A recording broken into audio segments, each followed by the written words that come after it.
What's going on, everybody? Virgin Geekdom back at you once again on this week before Thanksgiving. Not 1 week before Thanksgiving already. This year has flown by, but we got a lot of stuff to talk about. A lot of Marvel stuff I want to talk about, specifically Fantastic Four related. I wouldn't say it's very fantastic news, though. Yeah. We got some Warner Brothers, maybe some DC news, but after all that, after we talk about the news, I want to get into the meat and potatoes of this. Our main topic is going to be casting the new Justice League for the DCU. I think this is going to be a fun one, so sit back, everyone. Get ready for Bridging the Geekdoms.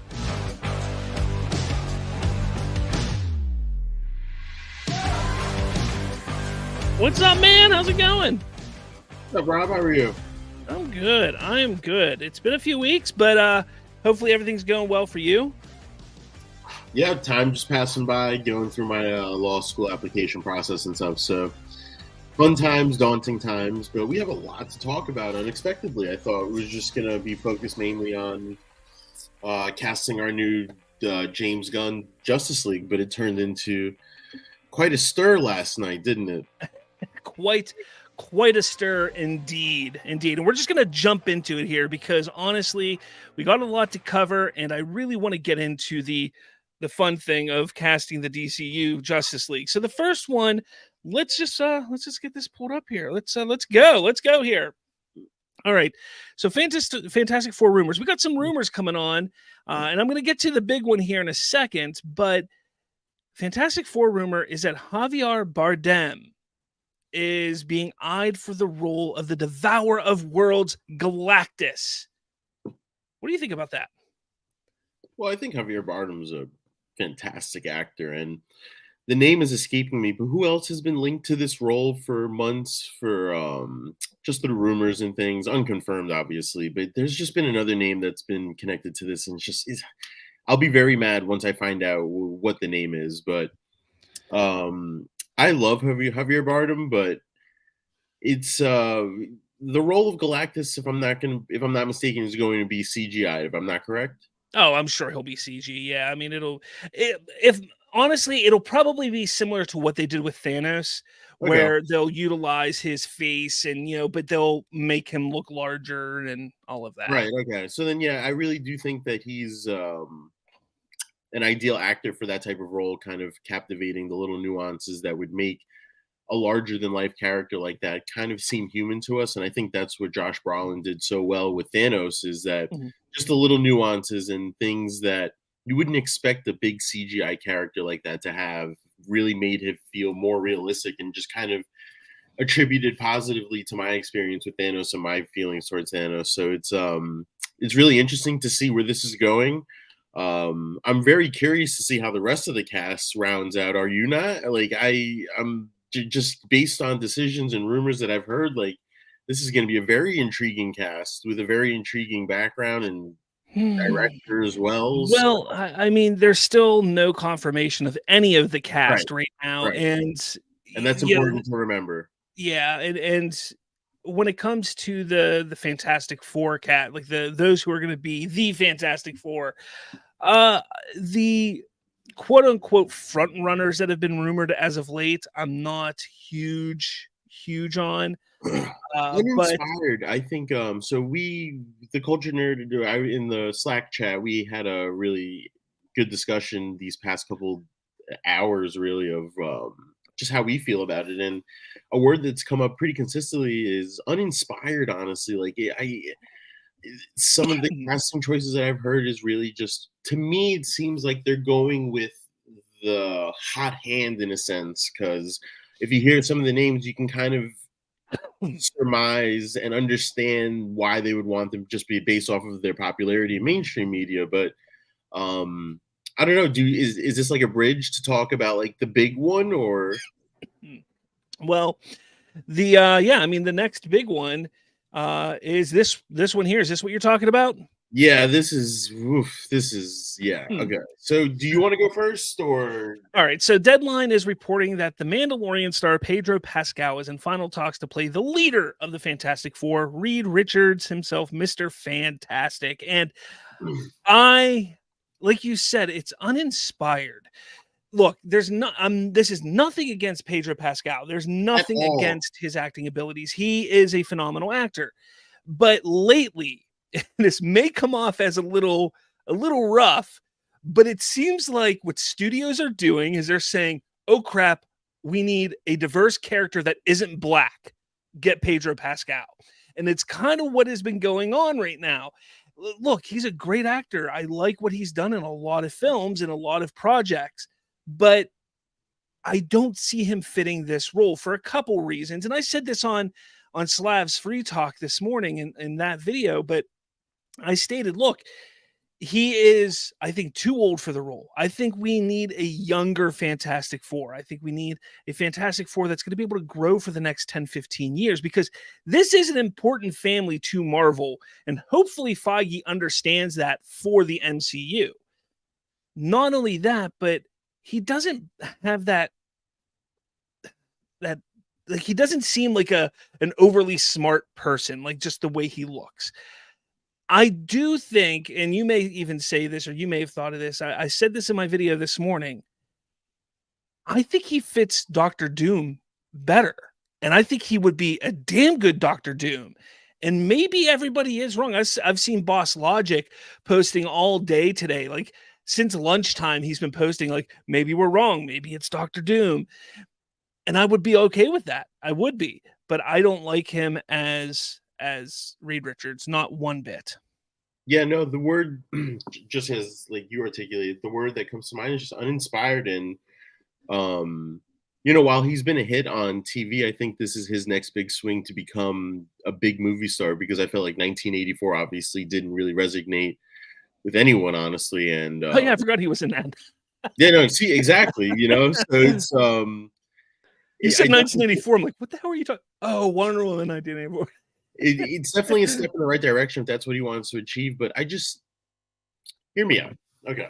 So I don't know how you fell on the very brief portrayal of John Krasinski's Reed Richards, but to me, I felt like they had a perfect opportunity to kind of pair him with Emily Blunt, make them the couple that, like, in reality and in real life, people would actually care about. Like, I know it's not like with the numbers that reached like the Swifties and stuff, but people genuinely know that Krasinski and Emily Blunt are a thing, and it's like if they had a relationship portrayal through like a movie like that, that would be really cool. And then if you like, and kind of as you alluded to, which unconfirmed as well, but if you don't know what we're talking about, you could definitely look online for that. But I definitely don't want to get into the nitty gritty on that. But it's if you wanted to go the diverse route, just go the diverse route towards what the reboot of the 2015 version of the Fantastic Four, where maybe you kind of have that storyline where Reed Richards and Franklin Richards adopted two and things of that nature. And, you could just play around with those type of things. But I don't know. See, I like the Emily Blunt Sue Storm thing, Oh, but imagine her and then her brother being Dacre Montgomery. Like that pairing there would be phenomenal. I felt like they had it. They had it on a silver platter, and then they overthought it to the max. When I kept and the confirmation that John Krasinski was more fan service than anything came out relatively pretty quick after the movie came out, and I just felt like it was a missed opportunity because I've seen John Krasinski in a different light in terms of his growth as an actor because I've seen him on Jack Ryan, and I Oh think yeah, he would have. And just from the tidbit that we got in Doctor Strange in the Multiverse of Madness, he would have killed the damn role because it's a complicated role. You have to yeah, balance the arrogance of being deemed the smartest man in the universe, while also being this person that has a personal connection to somebody and loves people that aren't considered his blood family, but is considered his overall family. yeah. And that's a balance that, while I'm really confident in Pedro Pascal's acting abilities, I don't know, that's a lot to juggle. And for some reason, I just felt like John Krasinski could have balanced that, given the nature of a possibility of having Emily Blunt be there right next to him, just because of their personal connection, and just a missed opportunity. And I felt like they overcooked it, overthought it, and just, I don't know. But that's how I feel about it. Yeah, yeah, I don't blame you. And yeah, I mean, you know, we talk about that, but we know Galactus is going to be in it, and with Galactus comes his herald, Silver Surfer. Which I heard, And which I heard is going to be gender swapped. Yep, yep, yep, yep, yep. I mean, come on, like that's one of those things. Like, why? Why would they go that route? Why would they, after all of the backlash that they've gotten from this whole idea of the MCU? Look, I get it that yes, there are assholes out there who are simply sitting there saying, "Oh, the MCU has turned into this feminist thing and blah blah blah, and we hate women." But I'm sitting at it from a standpoint saying, "Why are you taking out all of the men from action films?" I get that you want to make some action movies for women. Sure, you can do that if you do a little bit here and there. But at the rate that they're doing it right now is absurd. It is absolutely absurd. I want to get a couple of these comments real quick. Triton says, talking about Pedro Pascal, he's going to be in Gladiator 2, which I think is going to be a terrible film. I'm sorry, I just don't see how you make a sequel to Gladiator, but he thinks it's going to take his career to the next level, whatever. He also says Krasinski came a long way in terms of an actor and a creative since The Office. I agree wholeheartedly. Like you said, Jack Ryan was great. I loved that show, except for the last season. It was such a weird. It just Haven't gotten the opportunity to watch it, honestly. It was so weird. And then Triton says, apparently there's been a female Silver Surfer in the comics. Yes. I mean, you're looking at it right here on my screen. Which is fine. I'm like totally for this if this is what works for the story. So I'm not going to judge this now, but just on the offsets of it, it's an interesting decision just moving forward with given their recent trend, as you said, of some of their underlining themes within their recent projects. But and if everything hadn't sucked to this point, yeah, I think we'd be having a different discussion right now.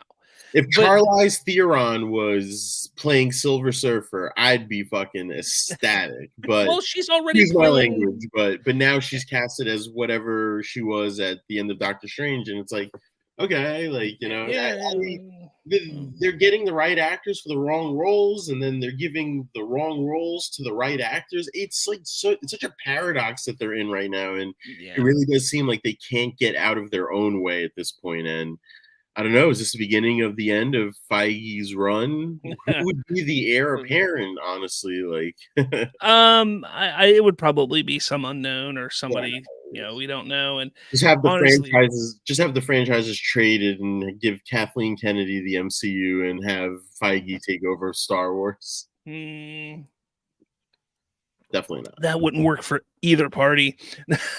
Not even a little bit. Not even a little bit. Yeah, I mean, definitely let us know your thoughts on all of this Fantastic Four stuff, because it is kind of ridiculous. Not only that, but we've got all this stuff going on right now with Kang the Conqueror, with Jonathan Majors. And right now, it looks like the writer and director have left Kang Dynasty, or have, you know, they're just not there anymore. And rumor has it that Doctor Doom is going to slide into the new big bad slot that Kang was holding for you know, the Avengers saga, or what is currently the multiverse saga, but I don't think you can do the and that's another thing. We're sitting here, you know, everybody's so amped up about a multiverse aspect in Secret Wars, but that all hinges on Kang. So if you get rid of Kang and you get rid of that, this whole Secret Wars, this whole multiverse thing kind of just falls apart. And, you know, all this excitement that people were having for like Deadpool 3, what does that do to Deadpool 3? You know, like that was supposed to really set up all of this that was going on. So what are your thoughts on this? Yeah, so I think it's interesting. You know, the way Loki ended, spoiler alert for everybody, I feel like they, in a sense, they did tie the bow on it, but it's interesting. I really do feel like it's hard to pivot when you've committed so hard to the multiverse in a sense, and with Kang being such an essential figure to the multiverse saga, it's hard for me to imagine how they would pivot. I think they'll definitely lay the underlining bricks to have that transition, honestly, where we'll see more of a transition to secondary villains that are supplementing Kang. But for Kang to be the overall villain, like we saw with Thanos, I don't think is the direction that they want to go in, for obvious reasons and for alleged reasons, I guess you could say, for the disclaimer. But I think it's interesting. I think it's going to be hard for them to completely pivot away from Kang. I think he's going to have to be either recast. I think the route right now is just recast, honestly, for Kang. I think that's the best route for everybody, and just have Kang Dynasty play out. I mean, honestly, with a movie that doesn't have a director and a writer at this point, and it's slated to come out in what, 2026? Yeah, I mean, I think honestly, it's not a great sign, like with them pushing them out, whether they walked away on their own accord, whether Feige pushed them out, I think it's clear sign that they're moving away from the whole Kang idea, and recasting just isn't in the cards. They're not going to go that route. And I kind of have a feeling that they're trying to figure out what to do. I think that they've lost their mojo, and they really just don't know what to do at this point. Triton says, as someone who has little to no exposure or knowledge of Doctor Doom beyond the basics, then just dropping him as the big bad in the MCU with no buildup would be disrespectful to the character. I don't think they would just drop him in, but like Fantastic Four is 2 years away. So over the next 2 years, we're going to be stuck in this rut that was building up to Kang being. That's the problem I'm seeing, is we have these films coming out over the next 2 years and projects that are loosely or connected to Kang. And I love the Penguins hat that you're wearing, by the way. I just realized that. Yes, sir. And big game tonight. And from all of that, you're gonna then drop the Kang aspect and bring Doctor Doom in. And I don't think they're just gonna drop him in. I think they'll build him up. I just see there being a problem. And I think recasting is the best way to go. Doctor Doom could save the MCU for so many people. Yeah, maybe. Yeah, so I mean, I remember before Wakanda Forever came out that there were rumors that maybe the post-credit scene involved Doctor Doom or some allusion to Doctor Doom. So I thought it would have been interesting to just start planting seeds for that, just because you could pivot off Kang in so many different ways that would work, honestly. But right now, do we have the faith in Marvel to do that? Because their recent track record is not great, honestly. So it's troubling to think exactly what you said. Like, Deadpool 3 is predicated on the idea of the multiverse, the TVA, miss minutes, all this other stuff. So it's like, how are you going to in universe pivot from it?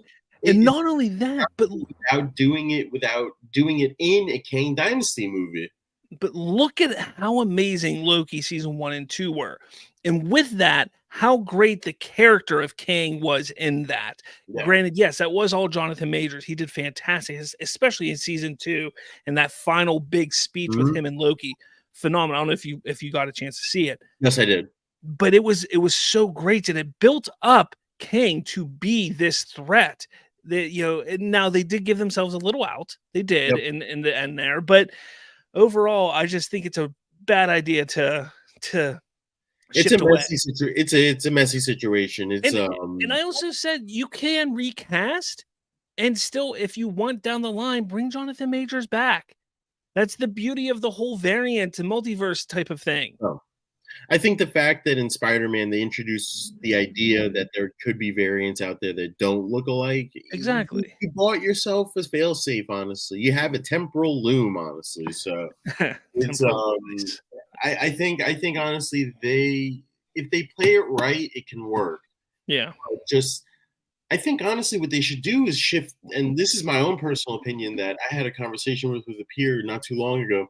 They should shift back to more of the street level side of things, where they were in phase 1, kind of, where maybe you build up like a street level sort of threat where you have Wilson Fisk and you could build him up in different projects where he starts to become a gradual problem for everybody, and then work your way from there. But I don't know, we're going from one big scale to another big scale. Like, it's kind of crazy, honestly. Not for nothing though, really happy that What If is releasing episodes daily when they drop. So Yeah. I like to see the possibility. Hunter, it's a really good question, and maybe we'll talk about that here in just a moment. So keep that open.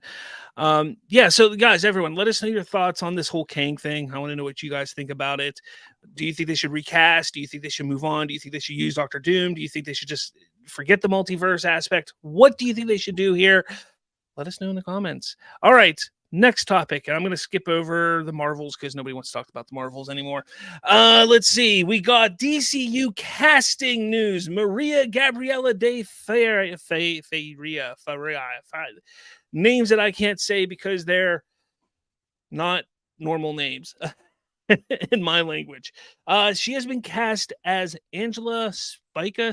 I've never known how to say that name.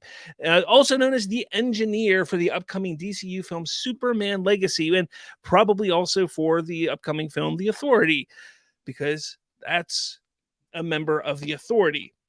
But who is she? Who is this engineer, you may be asking? Well, I'm glad you asked, because I decided to pull up dc.fandom.com to let you know. I did all the hard work for you. I typed in a web address. That's what I did. Hard work, man. Thank you. You know, the engineer is a name used by two characters in the Wildstorm universe. The original was the member of the Changers who could alter his body using nanotechnology. He was killed by Henry Bendix and Stormwatch. His successor was Angela Spica, whatever, who became a member of the Authority. Her body is made of liquid machinery that can morph into different weapons. In the New 52 reboot, she becomes leader of Stormwatch, and her predecessor is named as Archie Trundle. Engineer was created by Warren Ellis and Tom Rainey, first appearing in Stormwatch number 48 in 1997. So that's all they have on it. There's not a lot when it comes to the character, but it's not shocking to see James Gunn going this route and bringing in some of these unknown characters, because I think that's what he does. He likes to bring in these unknown characters, and I like that idea. You know, everybody wants to see Brainiac, and I think, as Hunter Iggy said here, do you think Brainiac is using the Authority? I would not put it past Gunn doing something like that, having Brainiac kind of utilizing the Authority, because they're not similar beings, but they're of similar, otherworldly beings type of thing, and that's, I think, that could be a possibility. I know that James Gunn has kind of pushed back on this idea. He's like, the Authority will or won't be in Superman Legacy. Well, at least one member of the Authority will be in Superman Legacy. But what are you thinking about this? Yeah, no, I think it's interesting. It's obviously at this point, I would consider this a signature James Gunn move, where we're getting a very obscure character and probably a decently sized role. And it's important to remember that this is not the main villain of the movie. This is just like a villain that will pop up in the movie. And I think it's really cool that he's embracing the lore of DC and his whole repertoire. And it's going to be a segue, obviously, into introducing the Authority, whether the full team is in there or not. We could be introduced to certain members. We could be introduced just to the concept of the Authority and things of that nature. So it seems like they'll have a pretty important part in this chapter 1 of Gods and Monsters for the DCU. So I just am excited to start hearing some casting news leak. And I told myself that, by the time the new year pops up, we might have a full rounded cast for Superman Legacy. Honestly, that's like my Christmas wish, honestly. So that'd be awesome. I'd like that. We'll see. Hopefully. That would be nice for sure. Okay. So let us know your thoughts on that. I know Triton says, hey, look, a random as fuck character no one knows being shoved into Superman Legacy. James Gunn is such a genius. The fact there are some people who are, at least they claim to prefer this to Snyder's Justice League against Darkseid, offends me as a fan. Sorry. Look, man, it's not that people prefer this. It's not that people prefer this over Darkseid. People want to see Darkseid. People will want to see Darkseid. They're probably going to get to Darkseid at some point. But it's okay to have different characters. Here's the thing. people didn't, and you can come at me all you want, but there are Snyder fans who didn't know who Steppenwolf was prior to 2017. True. There are people who didn't know who the people who still don't know who crap what's her name, now I can't even think of her name. Now I look like a fool. Granny. Yeah, Granny Goodness. Thank you. Granny Goodness is. Yeah, I mean, there's people who don't know them, and Snyder had them in his movies. So to sit there and say, "Oh, look, it's a character nobody knows," same thing with Steppenwolf.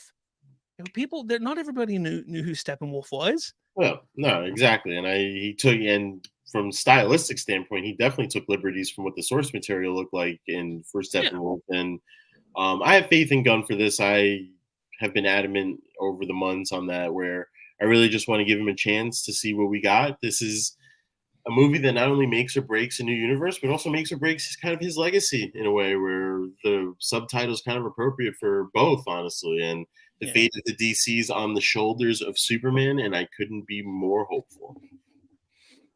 So Triton goes, I didn't know who Steppenwolf or Desaad or Granny Goodness or Osamaster or Zod were. Point taken. What? Then you have no room to say anything about Gunn. You just take the dub, Robert. You just take the W and just move on. All right, let us know your thoughts in the comments for sure. Before we move on to the big topic, I do want to take a couple minutes here because I know Ken will love this. Ken, I watched Gen V. Oh, thank the Lord. The question was going to come either after or sometime after, but your thoughts, if you had to give it a rating of 1 to 10, I guess, raw reaction. I don't like giving ratings, but here, I'll say this. So there's been 3 seasons of The Boys and then a season of Gen V. For me, I'd have to say season 3 of The Boys, I do think was probably the best season for The Boys, followed by season 1 and then season 2. So, but I would put this, if we did it like through the 4, I'd probably go season 3 Boys, Gen V, season 1 Boys. Like, I really liked Gen V. I really liked it. And the ending was wild. Yeah.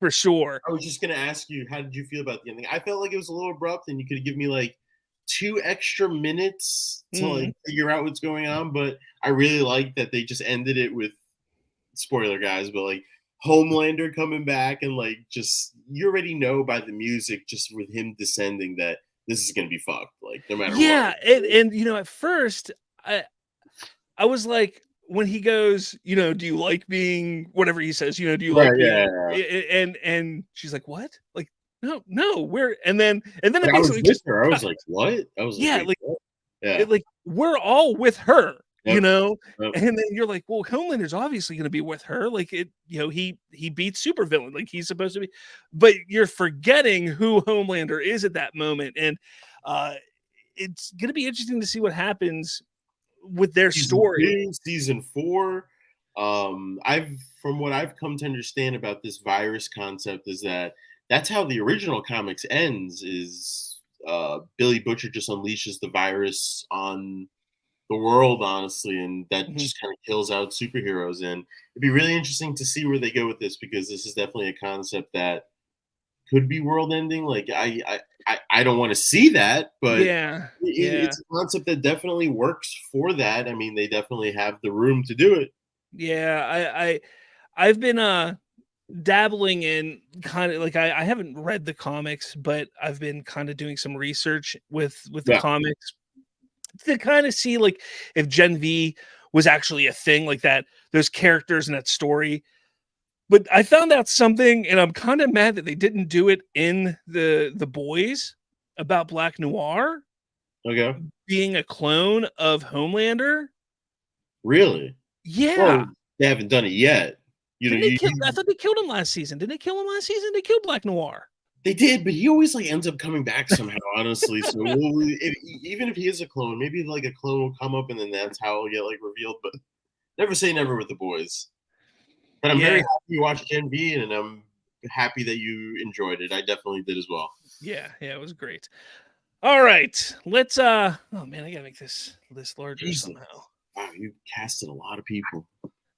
I do my thing there. You do look like a casting director, if I may add. Oh, thanks for Today. the hat. Yeah. Yeah. Can we get a couple takes or? All right, let's zoom in a little bit here. We'll go up to 200. Let's see if that looks better. Yeah, it looks a little better. There we go. You don't have to cast every single one of them. And I Okay. didn't put my cast down. I have it on my list over here where nobody can see it. Now, Good. Triton does say real quick, he goes, to be fair, the characters I listed have been in a lot of DC media, so as many would know them as I wouldn't. The engineer has been in comics.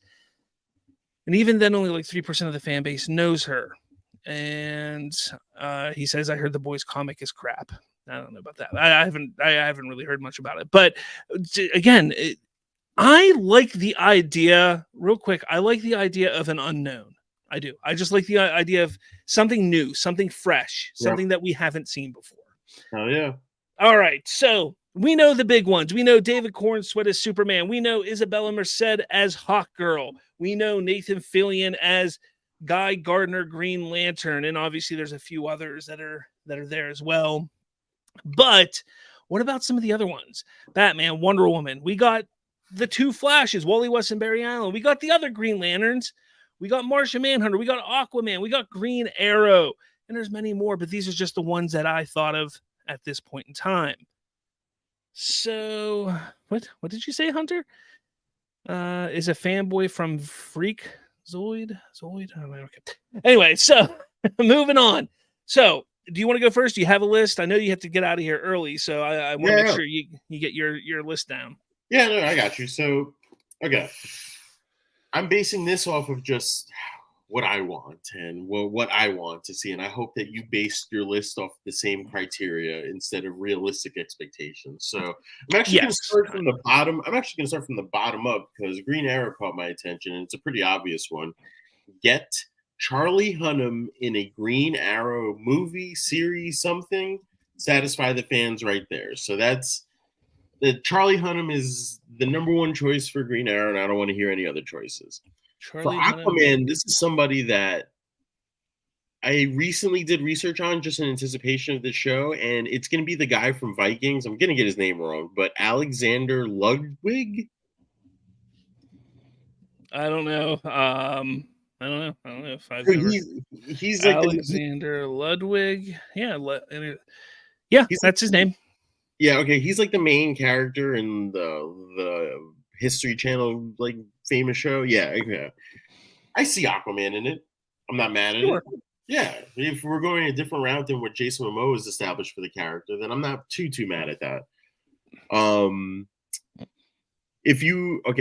I'm pretty sure we're gonna disagree on probably Batman. So I'm gonna go first on Batman, and I'm gonna go Jensen Ackles.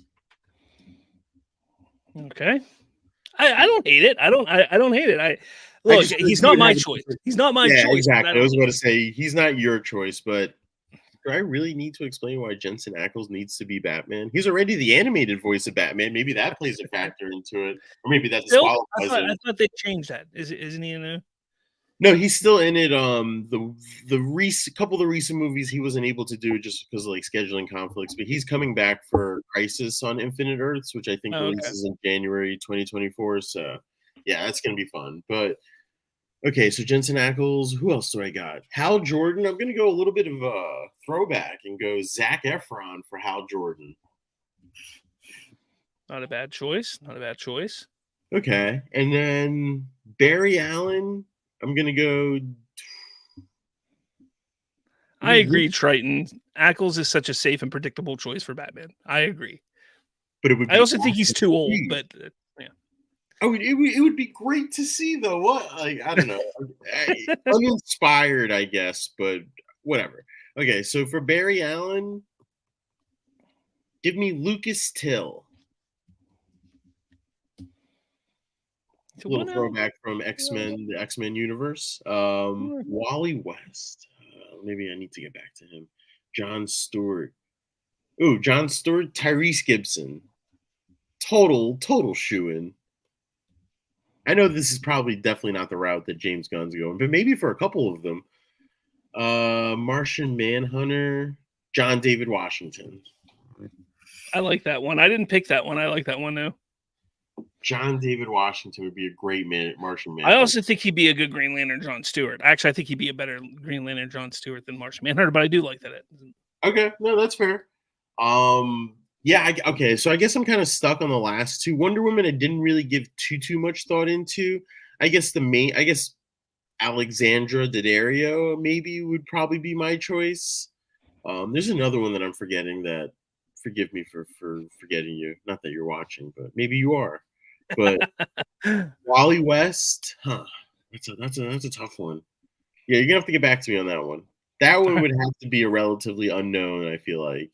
All right, I'll just go up and down my list here. All right, I'm going to start with this one here. I am going to go Green Lantern John Stewart. I am going to go with John Boyega. Ooh, I think Cyborg. I think that would be. That would be a good Cyborg. But I like him as John Stewart because he has that presence. He does have a great screen presence. Right? No, I don't hate it. Let's see. I'll go with my Hal Jordan Green Lantern, and this one might not be what everybody else would say, but I like this one, James Marsden. Really? Okay, I like that one. I'd like to see him because I felt he was shortchanged as Cyclops, right? And he hasn't had since.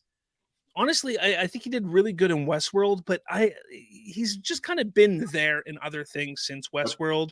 Like I want to see him have a really good meaty role. He's a higher level of an actor for him to be doing what he's doing. I agree with you. I like the choice. That's an outside the box one. I like that one.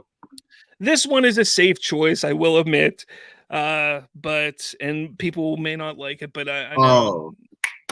That's the one That's the one I was forgetting. That's the name I was forgetting. Yeah, no, that's 100%. I agree with that 100%. Triton says Boyega goes through hell of the sequel trilogy. Now you want to inflict Gunn's DCU on him. Dude suffered enough. Yeah. Shh. John Boyega for a nice Swamp Thing interpretation would be interesting. That could be interesting. Who else do I got? Let's see. I do agree with Charlie Hunnam. I actually have Charlie Hunnam for Green Arrow. Is there like any other logical choice? Like, why wouldn't you do it at this point? Honestly, if it's not Charlie Hunnam, I would take your Alexander Ludwig for Aquaman to be Green Arrow. I wouldn't mind that because I think the only choice, there's only one choice for Aquaman. This is it. This is the only choice for Aquaman in my opinion. Jason Momoa. Alan Ritchson. To a little bit of redemption from his Aquaman back in Smallville. And he's I know that he was Hawk, in Titans, but he's got that big build. He's not I think of the Justice League Unlimited cartoon Aquaman, like that big bulky Aquaman. He doesn't need to grow the hair up, but he's got the blonde hair. The more normal comic book look with a little more of the big brooding look as well. Yep. And I think Alan Ritchson would be perfect for that. Oh no, I totally agree with you. I think it would definitely be his shot at redemption. The reason why I didn't pick Wayne T. Carr is because I stayed away from picking anybody that was part of Zach's universe, because if they do continue it, whether it's an animated form or anything, I want them over there. That's why. So that's why Triton. I didn't pick Wayne T. Carr for John Stewart. All right. You want to know my Batman? Jake. No way. Gyllenhaal. Get out of here. I can't spell. Spelled it wrong. I think Jake Gyllenhaal would be an amazing Batman, but he is on the older side. He really is. I wanted a younger Batman, but I think because Jake Gyllenhaal was a finalist back during the Christian Bale time. And I think he would have been better than Christian Bale. I think he should be Batman here. Okay. And I think with him being a little I could see Jake Gyllenhaal being that that force to be reckoned with, but also having a kid. Really? That's the thing. I don't see it. I could see it with Jensen Ackles Batman, where I can kind of see him dealing with a kid, honestly. And I don't know. Interesting. Yeah. I definitely I like that. I like Jake Gyllenhaal for that. Interesting. No, I agree. That's a good one. My Wally West, I go this route. KJ Apa. Do you know who that is? I do not. KJ Apa played Archie in Riverdale. Okay, did not watch the series, even though I do live in Riverdale, oddly enough. Weird. Yeah, so he's a blonde, or not blonde, he's a white red-headed kid. He was redheaded in Archie, Okay. obviously. Um, he's not a bad actor, obviously coming from the CW, but he's not a bad actor. And I don't know if you saw, and I know you have to leave soon. I don't know if you saw my little story that I thought would be great for a Flash movie or storyline in the DCU. But what I thought would be cool is that you could have the three big Flashes in the DCU. You have your Barry Allen, you have your white Wally West, and you also have your black Wally West. And I think what would be great is you have your Barry Allen, who I say should be Dylan Minnette, who was the lead guy in 13 Reasons Why. And you have him in this he's younger. And the reason why he's younger is because he's how did I put this story? It was that he's a younger version of him here, but there will eventually be an older version of him because this version gets stuck in the future. KJ Appa goes to find Barry Allen, ends up finding Black Wally West because he gets lost in the Speed Force, and eventually comes back around, and the Barry Allen that they come back to is an older Barry Allen. But it was a whole man. I can't. You paid, but I think it would be a cool, different idea with the whole thing. And again, getting both. People are going to be upset if they pick a white Wally West. People are going to be upset if they go with the black Wally West. This was kind of my idea of let's have the best of both worlds. Have both of them in some form or fashion. But that was just, those are my picks. Is that it? No, Martian Manhunter, last one. Can't forget Martian. And Sterling K. Brown. No, that's a good one. I like that one. That was a good no. He's got the voice, and he can cry on cue. That is true. That's an inspired choice. Marvel, you should start taking notes from Rob over here. Yeah, no, I think both of our lists aren't bad. I like the Zac Efron. I've always been a fan of Zac Efron, but for me, if they were to bring Shazam into the DCU and it's not Zachary Levi, it should be Zac Efron. See, I like your guy, Alan Richson, for that. See, I think he's not. Oh, this is going to be a fun couple years, couple months, just hearing about how this whole universe is about to get fleshed out with characters and who's going to play them and things of that nature. And what are we building up to for the first culmination of the first 3 chapters or the first 2 chapters or whatever. And it's going to be epic to watch, and it's going to be really exciting to report on and do shows on. Yeah, no, I think it's going to be great. I think this is going to be a lot of fun for sure. Golden era right now. Golden era. Golden era. The golden era of the DC film universe. Literally. Are you do you have to get out of here? Yeah.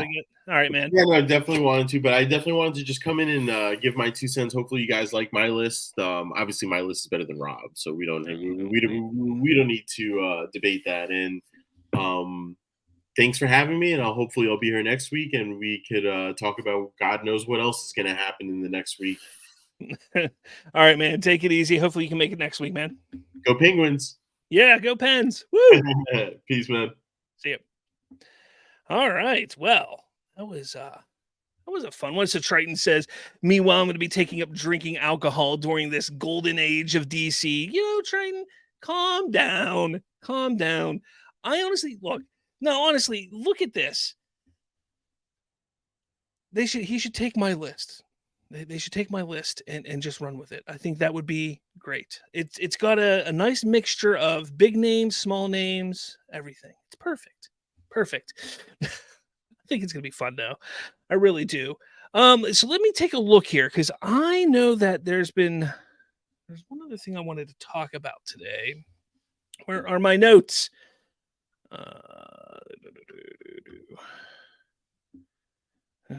Do. I can't find my notes now. Let's do this then.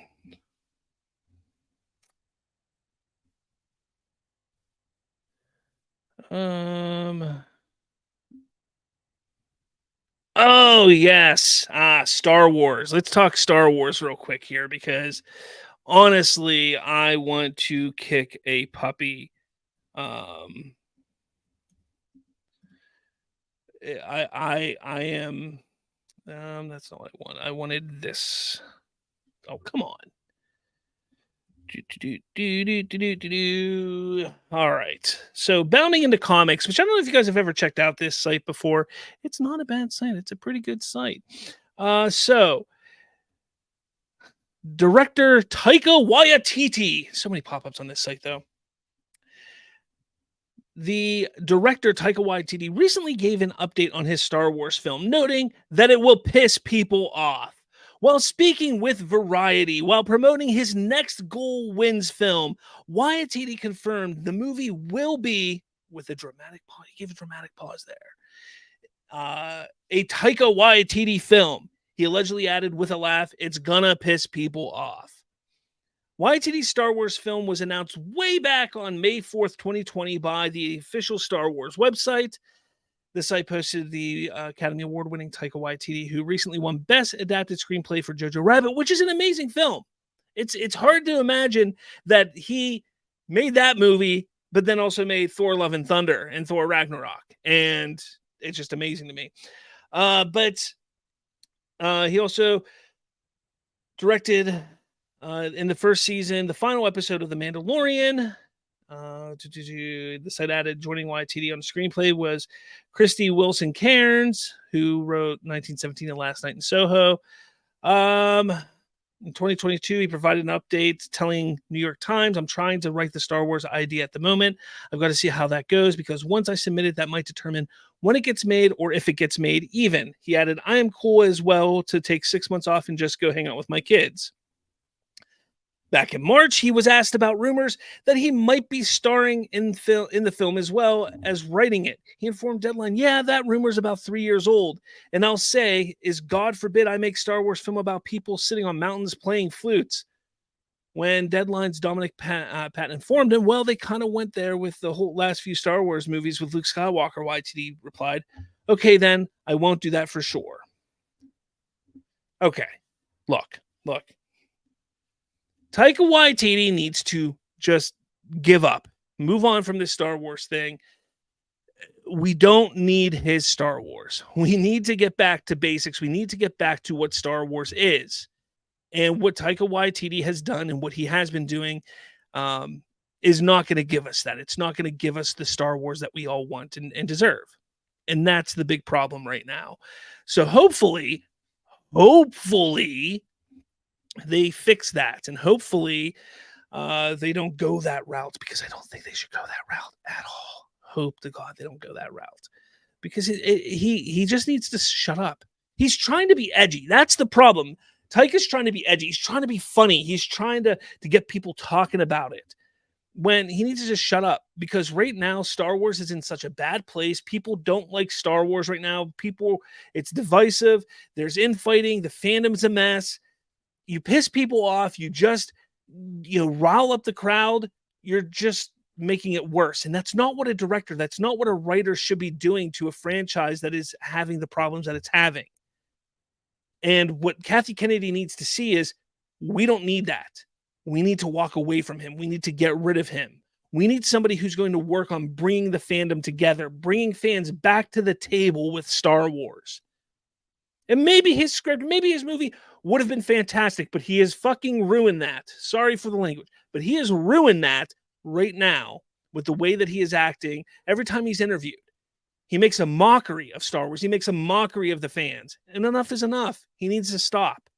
They need to move on from it, from him, and get back on track with Star Wars.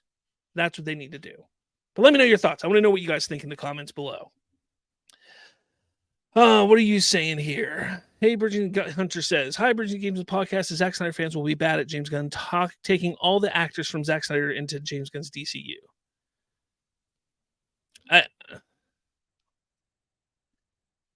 Zack Snyder fans will be mad at James Gunn taking all the actors. He's not going to take all the actors Fred says, "Oh, I thought you'd finally realized Obi-Wan's show is a masterpiece." Gross, it's not. Fuck off, Taika. Star Wars has suffered enough without your dumb shit polluting it. Triton says, "I hate everything I've seen of Taika's. He also seems to be an arrogant twat too." He is. He's extremely arrogant. He is. He's extremely arrogant. He needs to go away. Triton says, "As a passionate Ragnarok hater, I'm so glad Love and Thunder turned the MCU crowd against him." I was a big hater of Ragnarok also. I don't know why people loved it so much. It had a few moments. It did. But I didn't like what it did to Thor's character. I don't like how he became a joke. And then the Russo brothers just pushed it even further in Endgame. And it was just, why? Why do that? Why make him such a joke? The first Thor movie is one of my favorite Marvel films because of how they portray, how Thor is portrayed. And they continue to murder that character in so many ways. And I think the idea of Thor Love and Thunder, that story of Thor Love and Thunder, of him essentially getting a daughter at the end of that movie, a child for him to raise, I think is an amazing idea for Thor, an amazing story for Thor, but not that Thor, not that one. And that's the problem with the film.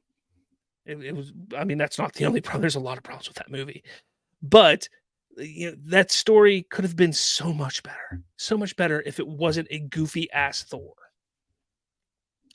Trent says Taika forgot that Natalie Portman was, so he did. Yeah, there was that interview where he said he was talking to Natalie, and while they were filming Thor Love and Thunder, and he mentioned, "Hey, would you want to be in my Star Wars movie or some stuff?" And Natalie's like, "I was in Star Wars." He's a fucking idiot. He is. He's an idiot. Thor 1 is still the best Thor film, and Infinity War Thor is peak live action Thor. True. 100%. Like, you literally see a legitimate arc from the first Thor, Thor 2, Avengers, and Infinity War. Thor Ragnarok is like that little blip in there where they totally get the character wrong, but the story is kind of needed for him to get to where he is in Infinity War. I get that. But for the most part, while they made him jokey and, not a good character in Ragnarok, it's okay. Like, if that was the only one like that, it'd be okay. But when you get to Thor Love and Thunder or Endgame and then Thor Love and Thunder just completely ruined, 100% ruined Thor and the MCU. That's why I'm happy Taika's not going to be touching the MCU anymore. At least Thor in the MCU. At least for now. It's just crazy to me what has happened to the MCU. It's just nuts to think what they've done to it. It's crazy. Man. But I think that's a show. I really don't got anything else. Looking at my notes, we kind of had to speed through the casting. I thought it was pretty cool, though. Let me know what you guys think about the casting. I think mine's inspired. I don't know. I know, Triton. I know you probably don't like it.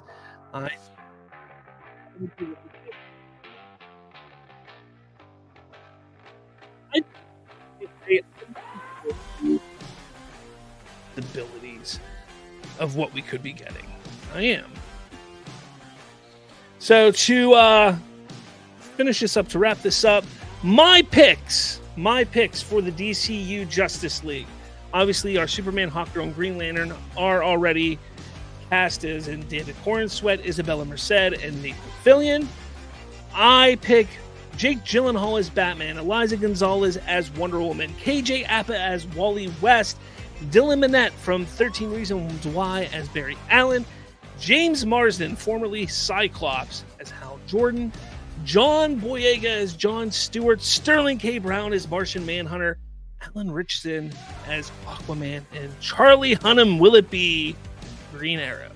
That's my pick. Ken's pick. His picks for Batman was Jensen Ackles, Wonder Woman, Alexandria Daddario, Wally West, he didn't pick, Barry Allen, Lucas Till, Hal Jordan, Zac Efron, Jon Stewart, Tyrese Gibson, Martian Manhunter, John David Washington, which I do like John David Washington. I do. Aquaman, Alexander Ludwig, and Green Arrow, Charlie Hunnam, will it be? So definitely good times to be had here on the show today. Thank you for joining. Thank you for listening. Thank you for watching. Triton, yes, this definitely was a show. It was definitely a show. It was a really fast show. The hour went really fast. 55 minutes went really fast. Next week, if we do a show, obviously next week is Thanksgiving for us Americans. So we may not be doing the show on Thursday. I got to see what my schedule is like because I do a lot of cooking and baking with my family the week of Thanksgiving. If I can squeeze an hour on Wednesday or Friday next week, I will try and get Ken on here to do a show. If he can't, I might just do something myself. But I will let you all know. So pay attention to our social media, our Twitters, our tweets, our X's, whatever you want to call it. Pay attention. That's where I will let everyone know. Triton says, happy early Thanksgiving. Thank you, Triton. Do you guys have a Thanksgiving over there? I think you do. I know Canada does. Regardless, thank you all for watching, listening, tuning in. With all that said, I'll catch you all later.